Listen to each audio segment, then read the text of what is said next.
Hey, what's up, y'all? My name is Devontae, and I sacrificed my time so you don't have to. Sorry if I'm low energy right now. This shit is stuck in my head. I already did the editing stuff already.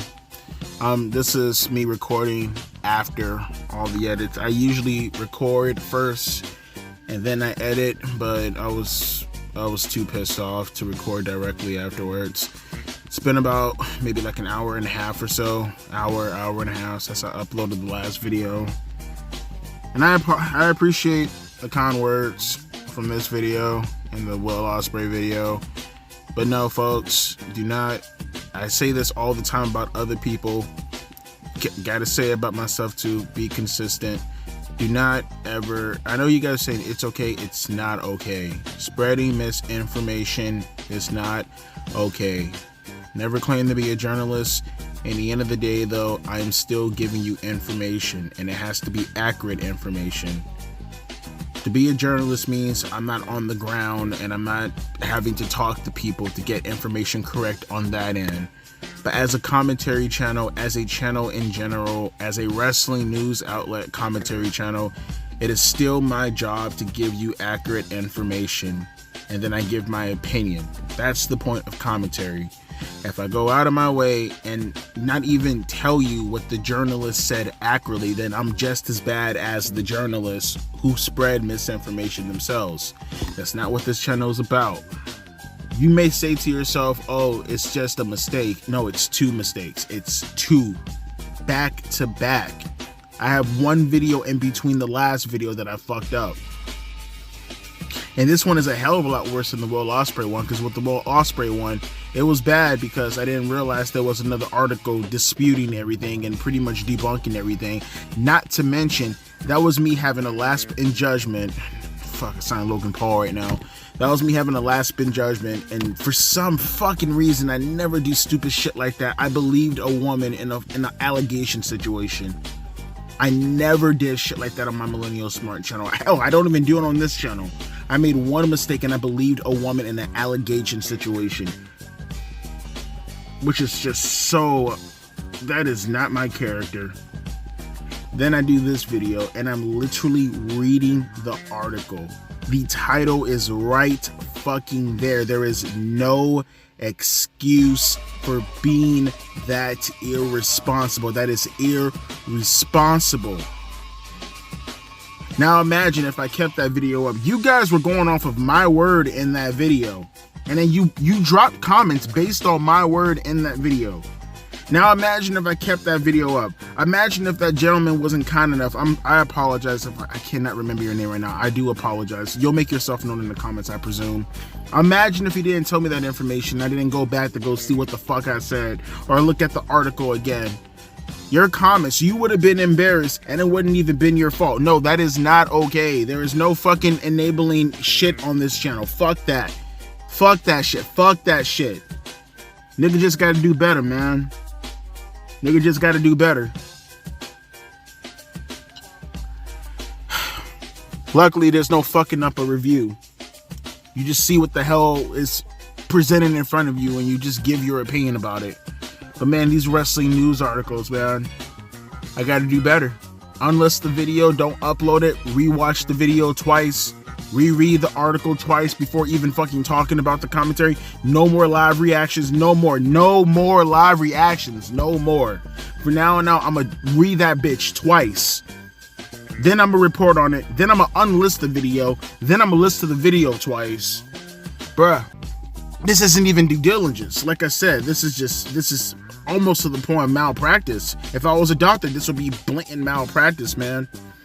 And it happened twice in 1 week. No, that is not okay. That is not okay. That is not okay at all, man. With that being said, let's get into the NXT review. Y'all ain't coming to hear me, bitch. You can't listen to the NXT review, so that's what we're gonna do right now. Alright, so that was a solid opener. I like that. I like that. Forgive me if I don't make too many jokes. Again, my head is still kind of fucked up right now. But that was a good opener. That was a solid opener. You know, one thing that I noticed watching Ethan Page come out there and confront someone like a Trick Williams, because I know Trick and Pete Dunne had their last man standing match last week, which is all good. Don't get it twisted. But it did feel kind of refreshing, seeing two guys of similar stature going at it, you know what I mean, with Ethan Page and Trick Williams. I mean, don't get it twisted. Like I said, Pete Dunne, fine wrestler, right? Starting to build a character for himself on Monday Night Raw. I like the whole Butch thing in regards to pissing him off. I like that. It still doesn't change the fact that we have way too many small guys in professional wrestling, and it does fuck with the optics a little bit with professional wrestling overall. You know what I'm trying to say? Like, when I look at professional wrestling, and I've been talking about this for years, you like to see that wow factor, right? And with the wow factor, there does come a stature limit that you have to at least fit in order to create said wow factor. Now, obviously, if you're like slimmer or smaller in stature, you want to have a frame similar to Benoit, similar to Guerrero, hell, even nowadays, similar to Pac, right? You have a stature like that, and you have a physique like that, that does kind of build up a little bit of confidence as far as me, at least believing in you going in there and competing at a believable, what would you say? A believable, reasonable, I think is probably the best way to say it, a reasonable optical look, you know what I'm trying to say? And to see actual two guys go out there who actually look like grown men, it's very refreshing. But nevertheless, though, they didn't really necessarily say anything that was out of character in regards to what you wouldn't see in professional wrestling any day or every day or any year it doesn't. You know what they basically said building up, right? Now, one thing that I will notate is after Ethan Page ended up putting Trick Williams through the table, which kind of made Trick look like a bitch a little bit. I mean, it wasn't even like, because typically in professional wrestling, when someone is setting you up like that, they kick you in the gut, you usually like reverse out of it, you start throwing blows and you throw them out of the ring or something along the lines of that. It was kind of unique to see him actually follow through. He kicks him in the gut, puts him through the table with the eagle. What does he call it? I don't know what he calls it, but the Razor's Edge, or I guess the Celtic Cross, however you like to refer to it. It was unique in the sense that I can't remember the last time I seen a heel actually deliberately do something and finish it off against a guy of similar stature. I mean, yeah, obviously if it's JBL and Rey Mysterio, different circumstances, right? And even then, even Rey fought back from time to time. But they didn't sign the contract. This whole thing was supposed to be set up for them to sign the contract, and they didn't sign the contract. So obviously, as NXT, I got faith for them to follow up with this throughout the night. I'm very curious as to what they're going to do throughout the night in order to play up on this story. So it's a nice way to kick off the show. We're going up towards the first show on the CW network. They said we got some special surprises. They said that Randy Orton is going to wrestle on that show. CM Punk's going to be on the show because they're in Chicago. Obviously, you got the world title match with Ethan Page and Trick Williams. We got Julia. She's going to go up against Roxanne Perez, and what I think is going to be a pretty damn good match for the most part. So, like I said, make your announcements known, recap what happened last week, and that's all good. Now, one thing I will notate before going on commercial, I did notice that Lyra Valkyria is already back on NXT. Don't think things worked out too well for her on the main roster. I'm pretty sure she's still on the main roster, but whenever you see people go back down, that's never really a good sign. Typically, that means when they go back down, I mean, obviously it's not happening on a consistent basis, but typically when I see things like that, it doesn't necessarily look too good as far as the standards or the standings with the superstar in the company. So hopefully this has nothing to do with Lyra's, I don't know, maybe, I don't want to say unappealing nature, because she doesn't really have anything going for her besides what the crowd is, chanting when she comes out. Once you get past that woo stuff with the entrance, which is actually pretty good, she doesn't really have anything going for her. But we'll reflect back on that as time goes on. She has a tag team now with Tatum Paxley. I know they were having problems with each other, a couple of months ago, so I'm assuming now everything's all good. I've been keeping up with NXT, but not with the finer details. But yeah, with that being said, let's continue on with the show. All right, that was pretty good. I like that. Now, I will say, I'm seeing Hammerstone. He's coming out right now.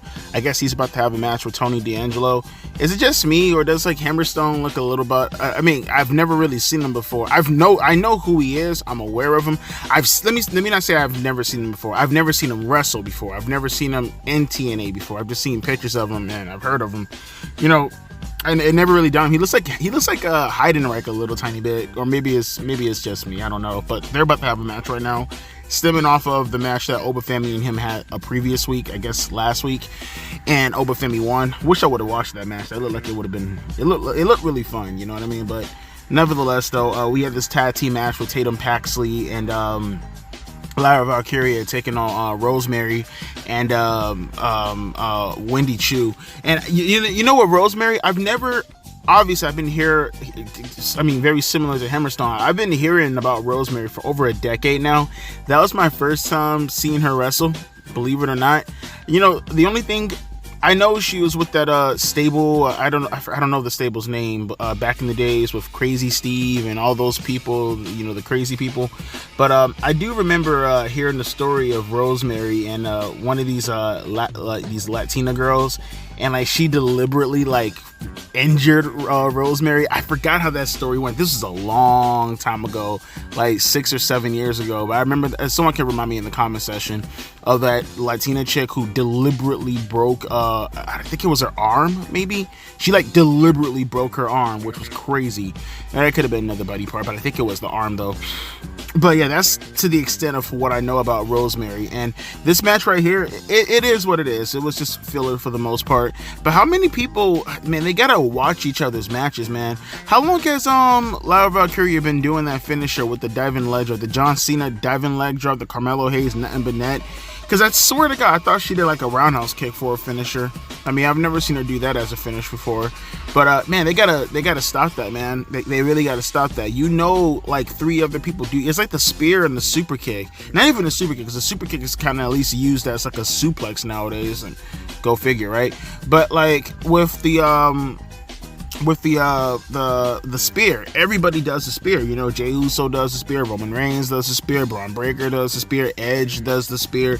Everybody does the spear, and it's it doesn't even really feel refreshing anymore. Charlotte, Bobby Lashley, everybody does the damn spear. Even some wrestlers like that dude from AEW, the Latin one, I forgot his name. He does the spear. The devil guy, Mortos, or whatever his name is, he does the spear, more like a gore. It's come on, bro. Let moves feel a little bit more special. Be a little bit more diverse. Be a little bit more creative with what you're finding as a finisher. If Lyra Valkyria is doing that diving bulldog leg drop that Cena used to do, that Carmelo Hayes is currently doing at the moment, switch that shit up. Be a little bit more creative, man. But like I said, it was a fine match for what it was. Lyra Valkyria and Tatum Paxley won the match. I would like to see more, and I complained about this with AEW. Same thing is going to be with NXT. I get that it's filler, but let the matches be a little bit more short. This match wasn't too long, but it was long enough where it's it didn't really have anything attached to it that I really cared for. So I would have much preferred to see something fill this spot that had a little bit more, follow up to, something that had a little bit more story oriented goals towards it, so we can kind of progress something going forward. But Tony D'Angelo is coming out to go up against Hammerstone, so hopefully that delivers in some shape or form. And I don't know, I'm assuming this is supposed to build up to Oba Femi and Tony D'Angelo, so we'll keep our eyes out on that. Okay, I like that. I like the new gimmick from Ashanti the Adonis, condescending, cocky, and I guess he's trying to go for a lover boy image. The theme song is absolutely horrendous, but I guess if this is shtick, I don't know. I like to see where it's gonna go. He's gonna go up against this guy named Eddie Thomas. I think I said his name right. If I read it right, or maybe my TV's fucked up. I feel like I didn't see his last name properly. But they're gonna have a match. I'm pretty sure I botched his name. That's coming up next. But the stuff that we've been watching so far, I like it. Again, my only problem, and again, I guess it's gonna be a running theme throughout NXT, and I guess just professional wrestling in general. I like what they're putting across. I like what they're trying to get across. It's just that, man, I hate how professional wrestling is being ran by small guys nowadays, man. It's not even an NXT problem. This is just an overall problem. You know what? Believe it or not, the main roster at the very least is starting to get back control in regards to that image. So I would give credit where credit is due with Raw and SmackDown, but NXT, AEW in general, god damn, bro, the small guy effect is just crazy right now. Fuck. But nevertheless, though, and when I said that, I was more so alluding to Zachary Wentz, which, by the way, I'm so happy to see him back. I'm so happy to see him overcome all that bullshit that Kimberly put him through. So, that's always good. At the end of the day, he got the last word. He got his revenge. So it's nice to see him. And I know he's been around for a while now, but I don't know. This is my first time seeing him live. And it's just damn, bro. That's what's up, man. That's what's up. You got your revenge on that bitch. That's good. You got the last word. But he came out after the match with Tony D'Angelo and Hammerstone, which we'll talk about in a minute. Actually, maybe I should talk about that match first and then lead into this. That probably makes more sense. And I like this also. This I very much like. developing a story, sacrificing the match for the elements of the story. That's what you need to do in order to get shit over. And I liked it. I liked everything about it. There was no need for these guys to go back and forth. For what? For what? If you're gonna sacrifice this for the purpose of the bigger picture, which is Tony D'Angelo going up against Obafemi, that's all that matters. And that's what happened. They went on for maybe 2 minutes, and then he took a spot from Hammerstone and he rolled out of the ring. And it looked like he was taking a breather, but I guess he was second guessing himself. I know that feeling right now. And he walked away from the ring, and he had his head down, and the family were looking at him like, what the hell are you doing? And he just kept walking out, and the referee ended up counting him out. And the process of that happening, it was a split screen with Obafemi watching the monitor in the back, and he just goes, he's broken. Before he even walks out completely, he goes, he's broken. And he lets out a snicker, and it's funny. It's it almost comes off, because I swear the way it looked like Tony D'Angelo was the heel and Obafemi was the face, but the way they were talking and the way they were acting, it almost felt like Obafemi was the heel and Tony D'Angelo was the face. At least that's how it felt like to me. But like I said, as they were walking out, as they were trying to get ready to go to the next program, that's when Zachary Wentz just came out of nowhere. He grabbed the microphone. Booker T's wondering what the hell is going on here. He gets in the ring. And, I like the aggressiveness of the promo. I like how he was coming across. He was angry. He pointed to the Titantron, and he made notion of the fact that his friend, which I don't know his name, but I guess he's a part of the Rascals, he got his ass kicked. He was going to his car. I guess they were in his hometown or something. And Wesley ran up to him, because he's a heel now. This is my first time watching this live with him being a heel. And he beats the dog shit out of him. Pitch black dark, camera catches everything. Zachary Wentz, he goes, is this what it's come down to? We moved on. You became a single star. What's really the big deal? But I guess if you want to take it this personal, you want to make it like this, they got a street fight coming up on the debut on the CW network, and he made note of the fact that he's gonna beat the dog shit out of him. He's mad because he got his hand raised at No Mercy and he just can't get over that fact. And, the match in itself should be good. Two guys who are best friends in real life, who I know could put on a compelling match. It's just that all these personal feuds lately, and again, it's not just an NXT thing, it's a wrestling thing in general, always being given to the small guys, man. I wish they would do most of this with the big guys so it could feel a little bit more special. Kind of like Braun Strowman and Bronson Reed right now, you know what I mean? But it is what it is. I can't sit here and pretend as if he didn't cut a good promo. It was a good promo. It was a nice way to sell people on the fact that they're going to have a very, very personal match coming up at the debut on the CW network. So he did his job. We still got 2 more weeks to go. So we'll see where we go from here. And they're still pushing along with this whole Ethan Page stuff and, Ethan Page and Trick Williams. And I guess this guy's a basketball player. I don't watch basketball, so I'm not familiar with him. I guess he's with the Pacers because the crowd booed the dog shit out of him and they were going, fuck the Pacers, or, the Pacers suck or whatever. And you can hear it in the background. But apparently he's going to go take the contract to Trick Williams to get everything signed. So we'll follow up with that throughout the rest of the show, which, again, you know me, when it comes to linear storytelling, I always appreciate a good story playing throughout the night, especially if it's for the World Championship. Hopefully they cap off with it. But coming up, like I said, we got this guy whose name I already forgot going up against Ashante the Adonis. So that's what's next.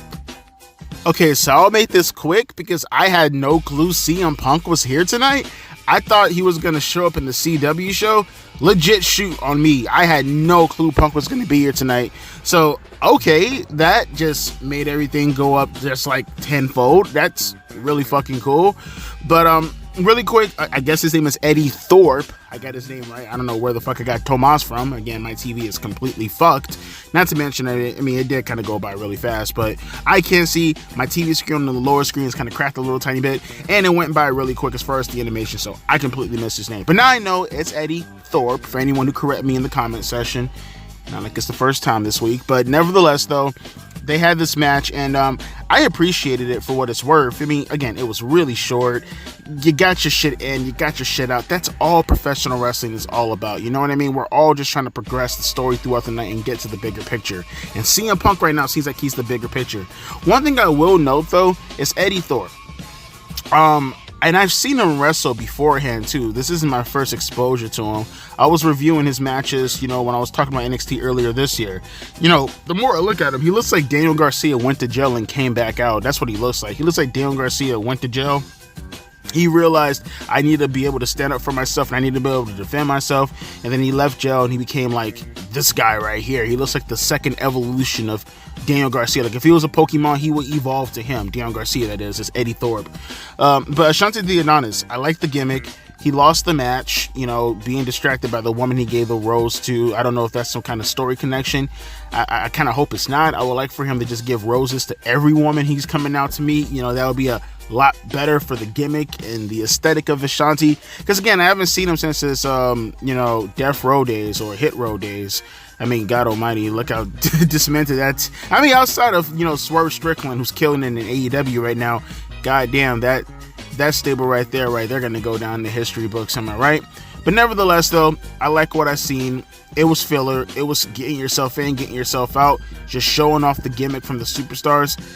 I'm not here to complain. Had that been AEW, that match would have went for another 10 more minutes for absolutely no reason whatsoever. But CM Punk is here tonight. He's coming out in a little bit, so I need to reflect and I need to react to what the fuck he's gonna say. So coming up next, CM Punk. Wonder if Drew McIntyre is gonna get involved. Okay. Okay. I don't know who this girl is. I mean, I seen her earlier in the night with Charles Dempsey's No Quarter Catch Crew stable, but I'm not sure who she is. Charles Dempsey told her to go make a name for herself, and she did. She just bitch slapped the shit out of Kelani Jordan. So, okay, I guess that's going to be a match sooner rather than later, because listen to her cut her promo. She's going to probably have a program with Fallon Henley coming up with, so that should be fine. That should be fine. You know what? Even better, notice the hierarchy, the structure. I always appreciate that in my professional wrestling when you have a notable hierarchy and a notable structure. See, notice how Kelani Jordan is the mid-card women's champion in NXT, right?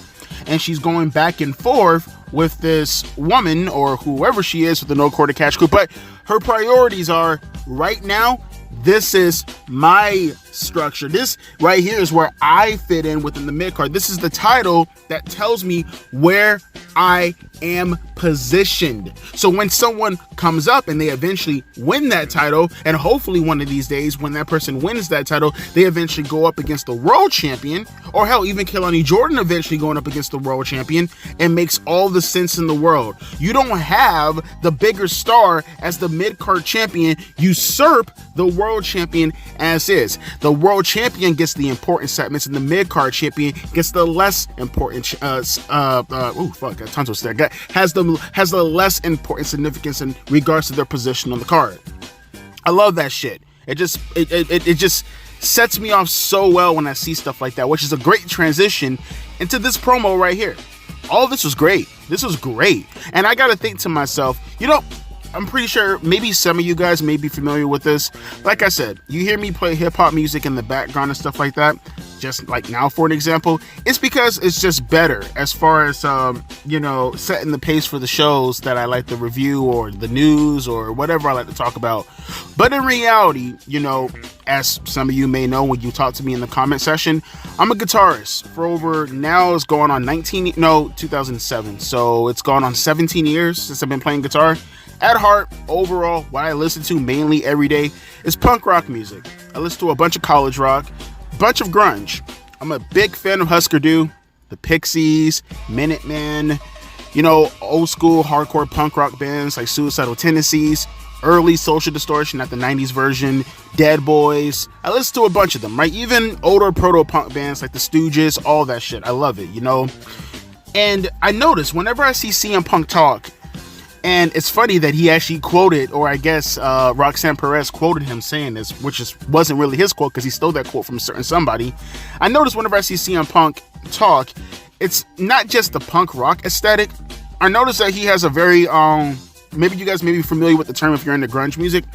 It's this movement back in the 90s. It was called Riot Girl, right? But it's spelled like Grrrl, right? Girl.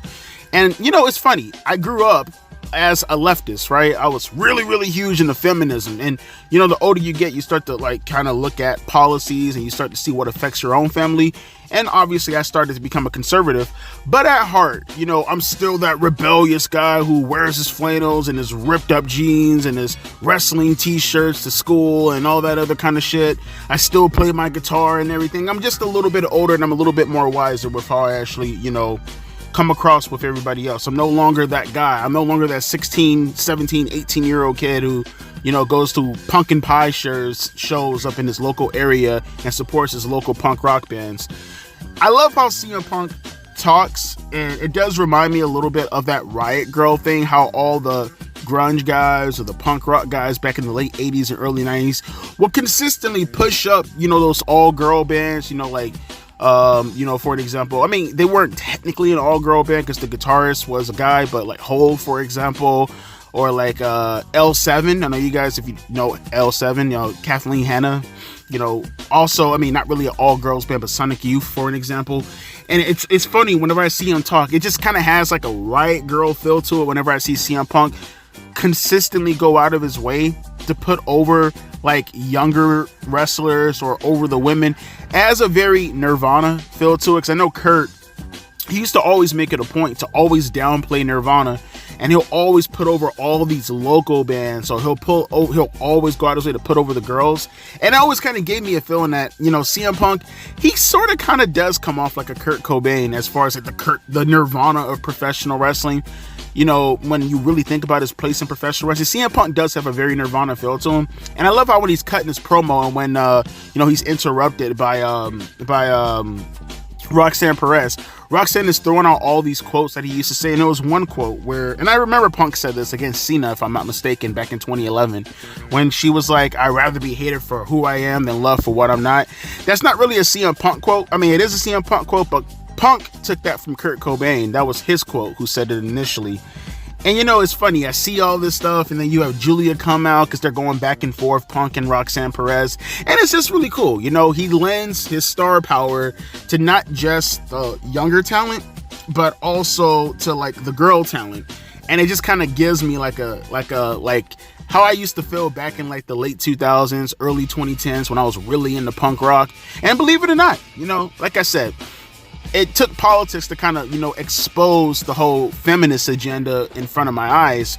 But that doesn't take away from the fact that I do still support women in punk rock music. I still do support women in rock music. You know, unfortunately, you know, they kind of suck nowadays. But there are some still local bands in my areas I like to check out and whatnot. But I don't know, I just really liked this promo. I really liked how Punk came across. It wasn't so much about Drew McIntyre, outside of the fact that Roxanne Perez said that she wished she was a Drew McIntyre fan instead of a CM Punk fan. But, you know, him going out there and cutting a promo, he said he had an announcement, but he never really made it, unfortunately. But him lending the star power to it, just gave me such a, I don't know, it just gave me like such a punk rock feeling. I really did enjoy that. And, you know, Julia coming out and saying that the countdown is on for Roxanne Perez's title to eventually be taken away from her. And CM Punk, you know, initially being the middleman and seeing all this, when she turned around, Roxanne tried to hit her with the belt, and then Punk came in between and stopped all that. And, you know, that's good. You're getting the endorsement from CM Punk. Like I said, hierarchy. Your champion is the mid-card champion, and Kehlani Jordan, she gets the less significant segments, and Roxanne Perez gets the endorsement from CM Punk, and Julia obviously gets the endorsement for CM Punk in the whole match. I don't know, it just feels a hell of a lot bigger than any of the other titles outside of the World Championship match, and that's just how it's supposed to be. I love shit like that. But yeah, felt like I just had to kind of give a backlore to that. I don't know why I did, but I did. So yeah. Continuing on with the show. Man, I forgot how easy of a show NXT is to sit through. It's almost over already. God damn. I felt like this show's only been going on for like 45 minutes. This show went by so fucking fast. It's already 9:30. God damn. Fuck, I forgot how good this show used to be. God damn. Still is. But, you know, this was good too. This match was good. But I think the more important thing, you know, yeah, we're talking about Cedric Alexander and Javon Evans and the No Quarter Cash crew, and them still being able to, you know, get around to plug in the match with the girl who I still cannot think of her name right now at the moment, going up against Kehlani Jordan. intertwining two stories at one time while still being able to focus on the fact that they had a segment backstage. That's nice. Give me some time, but still not usurping the number one priority, which is the women's championship, because it got the endorsement from CM Punk. But kind of reflecting back on this real quick, okay, so apparently Randy Orton is going to have a one-on-one match with Javon Evans on the CW show. That should be a really fun match, because you know Javon Evans, he's going to be selling his motherfucking ass off for Randy Orton. And you got to think to yourself, because Javon Evans, he has a little bit of pep in his step. Maybe his attitude is not like Randy Orton, but you got to think Randy Orton is probably looking at this kid like, damn, bruh. At one point in time, I was your age. And like a year, because I was Javon Evans. He's got to be like 20 right now, right? Orton debuted in WWE when he was 20 years old. Remember that? So it's like, and he came to the main roster when he was 22. And by 2 years later, he was already a world heavyweight champion. So, maybe Randy Orton looks at Javon Evans and he says to himself, you know what? Let me give you this rub, kid. It kind of feels like Day of Reckoning when you got to play through the developmental stuff and you eventually make it a Sunday Night Heat. And then you get that retarded, insane match with Ric Flair or Big Show, depending on what show you pick. And they're like glitched to the fucking max and they're just demolishing you. If you play Day of Reckoning 1, you know what I'm talking about. But I can't wait to see that match. And kind of reflecting off of this, because I forgot to talk about this because I was so into the CM Punk stuff. There was a segment with Chase U and Ridge Holland, and I knew about the Ridge Holland betrayal at No Mercy, but seeing Ridge Holland in this position right here, being a heel, walking around like a badass, saying that he's gonna take out the other guy who I think he's actually dating. Is he dating Blair Davenport right now? I think when I was looking up the information with Will Ospreay a couple of days ago, I think I came past Blair Davenport dating him, or am I wrong about that? Whatever. Actually, they might be married, but nevertheless, though, look. All this is fine and dandy as long as Ridge Holland destroys them and maybe eventually he can get himself a shot against Oba Femi. I'm all good with it. It's all good in the hood over here, all right? And like I said, really can't wait to see the match with Randy Orton and Javon Evans. That should be really, really, really fun. And coming up next, we have, was that Brooke Jensen? Brooke Jensen and Sean Spears. They're about to go up against this guy who I forgot his name already. You know what I mean? But here's my thing though, because I know people are going to probably get on me. Oh, Devontae, you have to remember some of the names. They're developmental talent at the end of the day. You know what I mean? You're supposed to be making a name for yourself so I can eventually remember your name. It's not as if I'm going to remember it outright like most fans. It depends on how you actually carry yourself throughout the time of you being in NXT and eventually coming up to the main roster. So we'll see how time goes as far as development is considered with most of these talents. But NXT, as far as a show in itself, man, it's such a pleasure to sit through, man. It's already 9:30. That's fucking crazy. But with that being said, continuing on with the show. Man, bro, what a great fucking segment that was. And it was so, it wasn't even that long. It was short and it was just, it delivers so well. That girl should be an actor. Whoever she is, I don't know her name. But she kind of looks like Carmella a little tiny bit, but I guess that could I don't know, be a New York, New Jersey thing. I don't know. But that little segment between Tony D'Angelo and the manager girl, I don't know her name. She has like a really, really heavy New York, Brooklyn accent. That was powerful. That was good, man. That was really good shit. See, that kind of shit right there is what makes professional wrestling. You got Tony D'Angelo sitting in the back, looking all down in the dumps. She pulls up to him. She tells him, what's going on. He explains himself, saying essentially like he's letting the family down. She's giving him this rah-rah speech, but she's doing it in such a compassionate way. It actually came off it came off almost like a movie scene. How good that was. That was really, really, really fucking. Excuse me, I burped a little bit. That was really good. I don't know her name, but she's really, really good for acting chops. Really good in her promo delivery. And she got Tony D'Angelo up on his feet, and she's like, we're going to do some training, and hopefully we get some vignettes throughout the week, building up to him and Oba in that rematch, with them doing some, like, Rocky-style training. I don't know. But that was good, though. I really, really, really dug that promo. That was really fucking good. Kind of going back a little tiny bit, though, you had the match with, gosh, he's so fucking, bruh. Bro, Lola Vice is so goddamn bad. Really, all the women in NXT. I don't think I've seen an ugly woman yet in NXT. They're all so goddamn bad. Is it even disputed that NXT has like the finest women like of all in any roster in professional wrestling? NXT women, they're just so goddamn bad, bro. And she made short work of JC Jane. You know, it didn't have to go that long. Get in, get the fuck out, and then you do your little segment with the beatdown, and you know, you start triple teaming her with, you know, what's her name, Jasmine Minks or whatever, and whoever, Fallon Henley, and you know, then they start triple teaming up on. I thought at first Kelani Jota was going to come out because I know she's having problems with them too, but you know, Jada Parker instead came out looking finer than ever also, and her and Lola Vice were able to fend off them, but then they turned on each other because I guess Lola asked her to mind her own business, and Jada's like, I am minding my own business, but they fucked me over, and if you want to get in my face, I'm gonna get in your face too. And all the security and the losers and the geeks and the referee started to break it up. So another nice segment, building up the women on the undercard. You love to see it. You love to see it. Get in, get out. Brooks Jensen had his match. Again, it's not anything worth having to, you know, go on and on and on about. No, it was just a short, simple match just to help progress the show, give these guys an angle to mess with him and Shawn Spears. It was nice, simple. That's all I asked for in my professional wrestling. And we got another announcement. Next week is going to be Grayson Waller and Austin Theory taking on Nathan Freed. Yeah! No, Devontae, this is not the night for it. This is not the night for it. And Axiom for the Tag Team Championships. Also, I got the dates messed up. So apparently Orton and Javon Evans, they're gonna have their match on the second episode of the CW move. So it's gonna be on October 8th. The October 1st one with Chicago, that's gonna be Punk. The following week is gonna be Orton and Javon Evans, which, by the way, I am absolutely expecting the greatest RKO in the history of professional wrestling, just knowing how Javon Evans moves. We'll get there when we get there, though. But coming up next, we got this basketball player guy who I don't know his name, but I'm pretty sure you guys who watch basketball absolutely know his name. We got him gonna do the contract signing. I hear a lot of fans booing him already, so this should be very interesting. Trick Williams, Ethan Page, been building up throughout the night. We get the conclusion for that contract signing right now. God, how refreshing is it to see linear storytelling, bruh?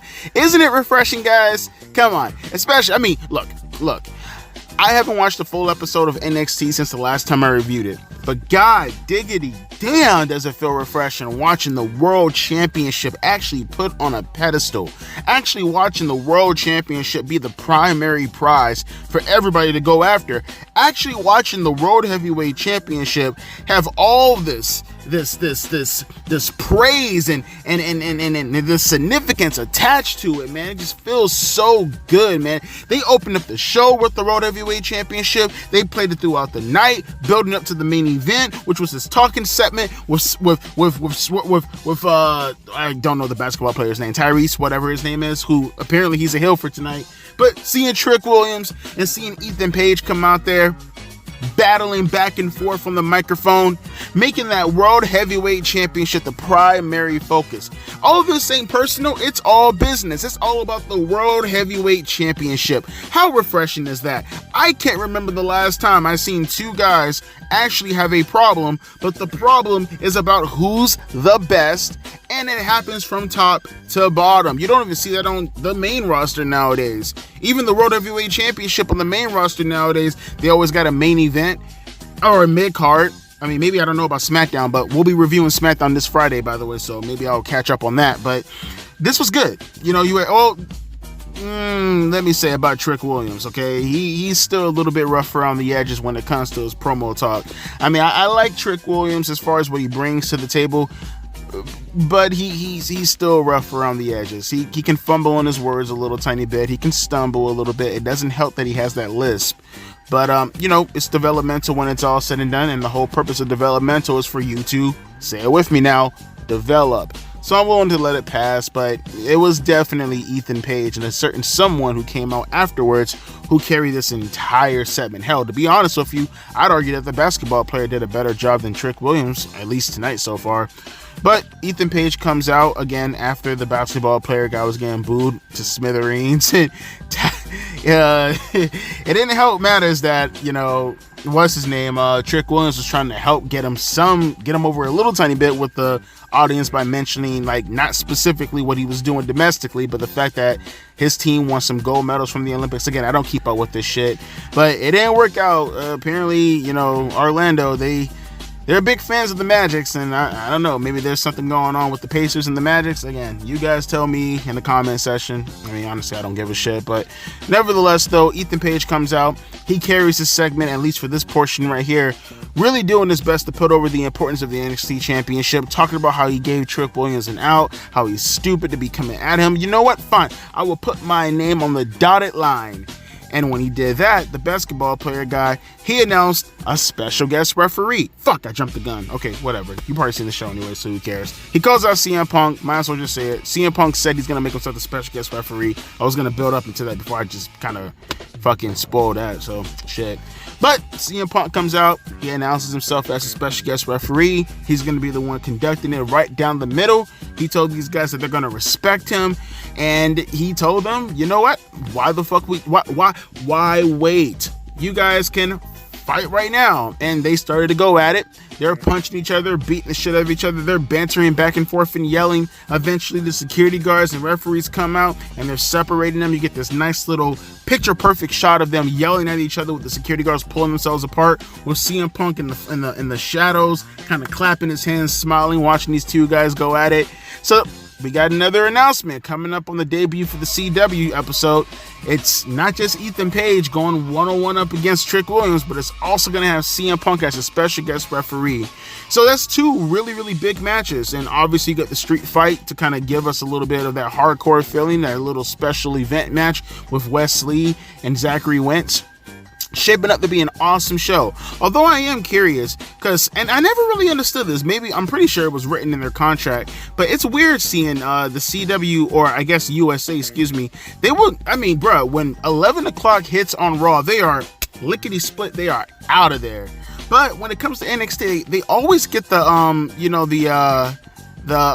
over numbers. You know what I mean? I forgot the word for it. I can't think of it right now. But like they're always able to go over their 10 o'clock slot, unless they're like legitimately going off the air. Because I noticed they always go off the air like 10:08, 10:10. I don't know why that works or how that works, but maybe it's just a contract thing. But overall, awesome show tonight. It was a pleasure to sit through. Shit felt like it was an hour. Didn't feel anywhere close to 2 hours. Very simple, easy sit through show. Everybody got their shit in. You got multiple matches, but also not taking away from the fact that we have multiple segments building up to the biggest, from what it looks like, the biggest show of the year so far for NXT, right? CM Punk, star power brought to the show, elevated multiple segments. Yes, I felt like he was more effective in these two segments, at least from an influence standpoint, than his entire tenure in AEW.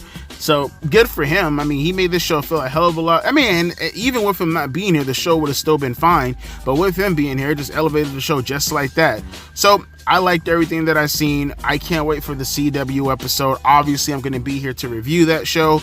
Although I am curious, though, the date is what? October 1st, right? When's Bad Blood? Like it said it's going to go right on the date of 97, right? So October 5th, because that's when Pillman died. Pillman died on October 5th.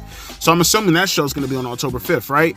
So it is pretty, I will say, I wonder if Drew McIntyre is going to do something at the end of the episode, because it's like, okay, that's the main event. Punk and McIntyre would have probably did one more thing on the Go Home episode on that Raw the night before, right? Or what date is the CW on? Well, I presume it's going to be on Tuesday still, presuming. So, I mean, is it going to be something where McIntyre, maybe Punk gets something in on McIntyre and then McIntyre attacks CM Punk at the end of the CW episode? I don't know. It's going to be very peculiar, to say the least. But that's it for the NXT review. I'm happy to be back. Don't forget, next week I will be here to review some more NXT, because like I said, I have not, well, to be fair, I got to probably watch Raw some more, because it seems like Raw is getting up there also as far as being really, really good. But NXT, as far as I can tell right now, is still the best wrestling program going strong today on a week in and week out basis. And I can't wait to watch the CW episode. But don't forget, Friday I will be back here to watch SmackDown. I will be reviewing that show also. And also tomorrow, as always, I will be here reviewing Dynamite. I'm back on my schedule again. Everything is all good in the hood over here. And again, just to reiterate one more time, can't get it out my mind. I'm sorry. I apologize one more time for the mistakes that I've been making these past couple of days. I will do better. I will make sure that I have all my nooks and crannies, and I will not make any more mistakes. Well, obviously, you can't promise that you won't make any more mistakes going forward, but I will do my best to lessen those mistakes going forward. Because today was just not a good day. This was not a good week in general for your boy, as far as the channel was considered. So, once again, cross my fingers. Look at that, I'm even botching my words here. By the grace of God, I won't do it again. That's all I can say. Got to do better, and I will do better. But with that being said, my name is Devontae, and I'll be catching you guys tomorrow for any other wrestling news, or if anything else, Dynamite. As always, deuces and a P ice.